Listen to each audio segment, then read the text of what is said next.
My presentation tries to answer this main question by exploring in different programs that we have developed that I believe have encouraged change in our society, mainly by acknowledging the impact of the Museum of Memory of Human Rights in making meaningful connections with our communities. And at the end, I would like to go over a few challenges that the museum faces today, because I think can help us to open a discussion towards on how we move forward as a museum by giving communities real opportunities to shape museums and make museums a space for social change. But before going further, I would like to talk a little bit about the context that can explain the foundation of the museum, because I believe it's impossible to understand our institution if we do not understand the process from where it was originated, as well as the social and political needs that were intended to be met with the museum project. The context. On September 11, 1973, Chile began one of the most traumatic political experiences in its history. The armed forces, headed by the military junta of commanders-in-chief, staged an armed uprising against Salvador Allende's Popular Unity government, including an aerial attack with hawker hunters against La Moneda presidential palace, and installing a coup dictatorship which lasted 70 years, suppressing legal rights and committing grievous human rights violations, resulting in the death and disappearance of more than 3,000 people, and political imprisonment and torture of 40,000 more, plus exiling almost 1 million Chileans. 17 years later, following the opposition victories in a plebiscite held in 1988, to prolong the dictatorship of Pinochet, a complex and difficult transition to democracy began, which included facing the problematic deaths left by the dictatorship, not only in the social and political sphere, but especially in the area of our society's moral recomposition. That is to say, the sphere of truth, justice, and human rights. Once democracy was recovered, the first effort in human rights policy in Chile has been the quest to establish the truth about the most serious human rights violations committed during the Pinochet dictatorship.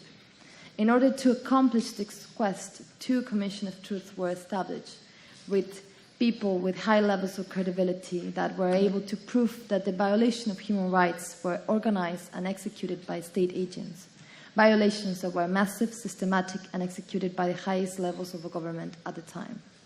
Well, these affirmations, supported by the existence of proof and unquestionable testimonies, allow the country to know the truth about the crimes committed during the dictatorship, and allowed a very relevant second step, which was opening the possibility of establishing reparation policies for the victims and the families. In this context, during the government of Michelle Bachelet in 2007, the first government, the museum was strongly projected in a public-funded initiative. After 3 years, in January 11, 2010, the Museum of Memory and Human Rights was opened as a project of moral and symbolic reparation to the victims of the dictatorship. The museum responds to a recommendation of the Commission of Truth. Its institutional scheme is quite atypical as a private foundation created by the state, and which is financed with public funds that are awarded every year through a budget decree that channels through the Educational Ministry. It is overseen by a board of 15 members, directors, and 6 representatives from different organizations associated with cultural and human rights institutions. While the museum represents the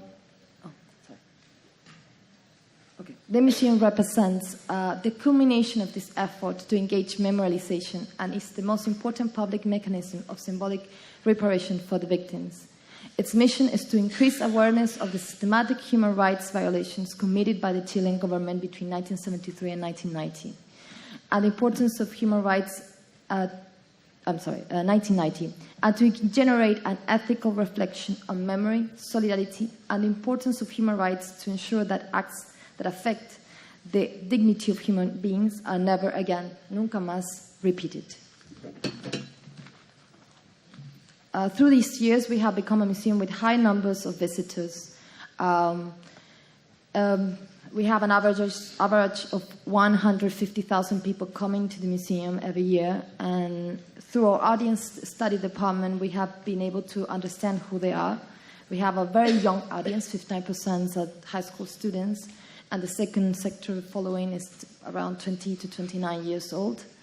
But of course, museums are not only about numbers, and as an institution, we aim to build a lasting relationship with our audiences, which leads us to moving to our main question now. That was my short, long introduction. In a recent exhibition that took place in 2013, the Rwandyan German artist Luce Kametzer installed a sentence with bronze letters at the entrance of the museum that reads, "The museum is a school, artists learn to communicate, the public learns to make connections." So now I will talk about a few examples and initiatives that have helped us to engage meaningful with our communities. What I mean by meaningful connection is through experience that bring in and encourage emotion, creativity, and memory from the community. One of the main characteristics of the projects is that we talk about is that they engage the audience with our collections. The idea is to encourage participants to develop a deep understanding of the stories through testimonies or documentation of those who were victims, and to learn through the creative process about the rights and importance of living in a society that respects them. Always linking inevitable the past with the present, and why not to the future. So we have developed what we call youth or public workshops. The main subject of the youth workshop is to allow new generations to interpret and reinterpret cases or episodes found in the museum collection, and through the creative process, the idea is that they can express their thoughts and emotions about our recent history and the context of dictatorship through diverse art forms. It engaged with young people, 15 to 18 mostly, through diverse artistic expressions, theater, illustration, working and teaching, for example, traditional Mapuche woolen loom, with arpilleras, which is a colorful, enchanting patchwork images that were used to depict the daily life during dictatorship. So they get to reinterpret this art form, during a time that was a lot of, censorship, and they get to reinterpret this art form by creating something new. And at the end of the youth workshops, we have exhibition, which is also very relevant in the process. It's very, the participants feel recognized having, the work piece in the museum, in an exhibition, but also very empowering for them and for those who teach the workshops. We work with anonymous artists, normally not famous, sometimes artists that have never taught a workshop, so it's a one-time experience. Another initiative just has become very, very important. It's called Bad Memory, Mala Memoria, which is an initiative that is an artistic competition. We invite young people from 18 to 25. And the first version, they had to compose a song, tribute to a victim. Again, we invite them to go through our collections, and we receive 320 songs from 320 bands, hip-hop, rap, different diverse type of music. And then we have a jury of local famous musicians who selected the winners. And then we created a CD, and then we give the CD away on our events. So they get to tell the story of one victim through music.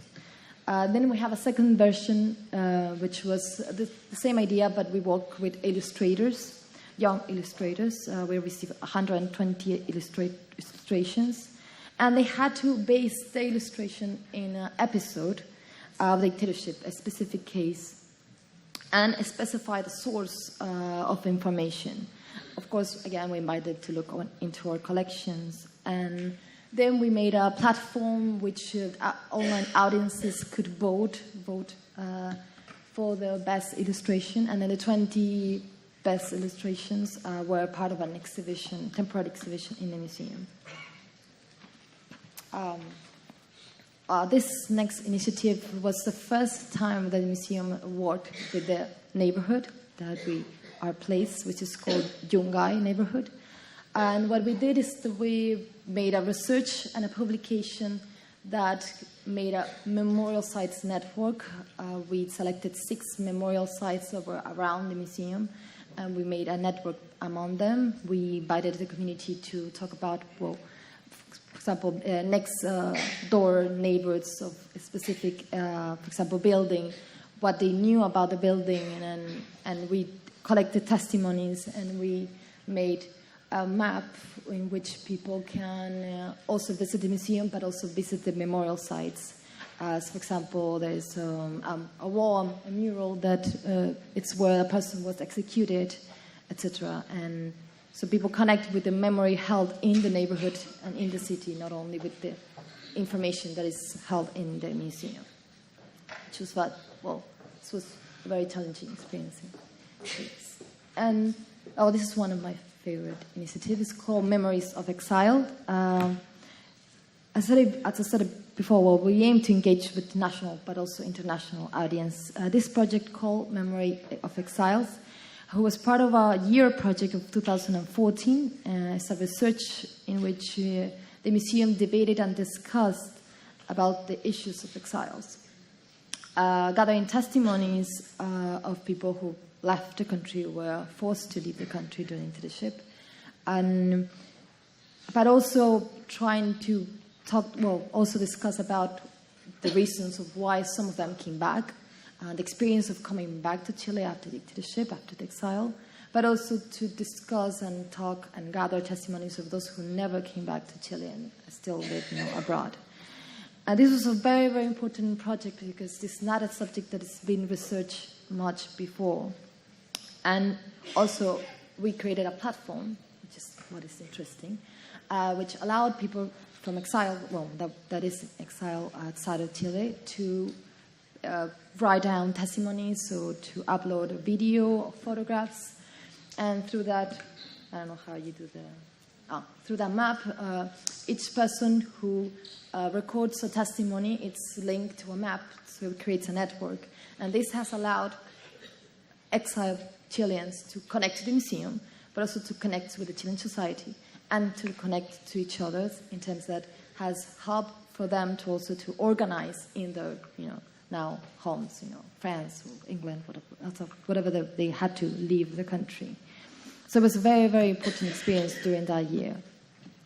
And finally, but not least, we have several commemoration days. One of them is the 5th of October. This is a photo from this year. 5th of October, it commemorates the plebiscite of 1988, in which people voted yes or no, they wanted to continue or not the dictatorship. This year, 451 students from 12 to 18 years were part of an activity in which we asked them the following question. What should be included in the new constitution? This is a very important question because our current constitution was established during the dictatorship and it hasn't been changed. So one of the current demands of social movement is the demand for a new constitution. So we asked them, well, in case we get to have a new constitution, what do you think should be included? And we had a fascinating response about equal salary, about civil rights for everyone without socio-economical differences, about education, among other issues. For example, one response is called Daily Ugarte, 11th grade. She's 16 years old. She responds, justice should be the same for everyone. Social class or the social economy level should not be important. So now I'm running out of time, definitely. But now just to move forward to the challenges. In the beginning of the museum, the main challenge we encountered was to attempt to expand and bring new waves of this difficult knowledge into the public circulation, challenging long-held national narratives protected in school books and universities, the museums, and in the minds of many visitors. So we started a debate. That was the main purpose of the museum. Through the first 3 years was to open up this discussion and to tell people, well, this is the truth about the crime that were committed during the dictatorship. And I think we have, in some ways, been able to come through that process, to overcome that challenge. Now, through these many, programs, initiatives that I talked about, we are trying to offer an open narrative, bring in multiple voices in a way, and hopefully invite the public to play an active part in interpreting this historical process. However, I think now we're in a time to move forward to a next step, to develop initiatives that can actually make us work shoulder to shoulder with communities. We haven't been able yet, as a mission, the museum, to pursue a more community-based projects that can actually, help the community to shape our museum by including that perspective in our collections, in our temporary exhibition or permanent exhibition. So that's one of the challenges that now we are facing today. And related to the last initiative that I spoke, for some of these new generations, which is our biggest audience, authoritarian responses, for example, to protests, are a more current reality for them. So could our initiatives generate lessons relevant to ongoing conflicts about democratic institutions and participation in them? Yes, of course. And that's why today the museum is internally debating how we get involved in social movements, mostly because current demands and the social movements had direct relations with the period of time of dictatorship. People are demanding, for example, a new pension system who was established during the dictatorship. So we must, as a museum, get involved in those local campaigns and local social movements, and if we want to really make a social impact for the next, be meaningful for them in the next 15, 10, 20 years. So that's what over 2 minutes. So that's one of the main challenges that we face today as a museum. And, well, thank you.